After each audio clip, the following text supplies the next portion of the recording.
Hindi siya pumuputok. Kasi sobrang thick nung pinaka-chocolate niya sa loob. Ayun na nga, nagbabalik na naman kami dito. Nagsama na kami guys. Tara, let's go.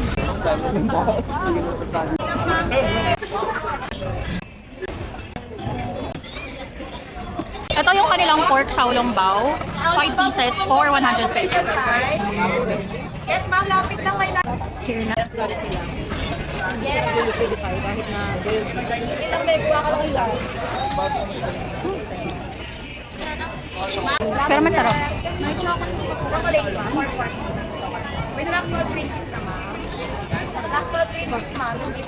Masarap pero mga 8 out of 10. Wow, 8 out of 10. Kasi hindi siya nananakit. Hindi tumatalsik, no? Ganito siya kalaki, 5 pieces per serving.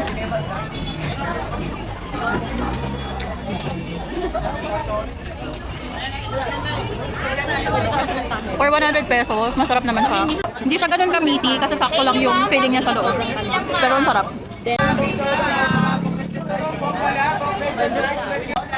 Go, okay. Up. Naman yung kanilang chocolate xiaolongbao. 5 pieces, 100 pesos din. Medyo mainit. Sobrang init. Parang lava siya sa loob. Malalapnos yung dila mo. Thick yung chocolate niya. Sakto lang. Mukhang hindi premium yung gamit. Pero considering the price na 5 for 100 pesos, okay na rin siya.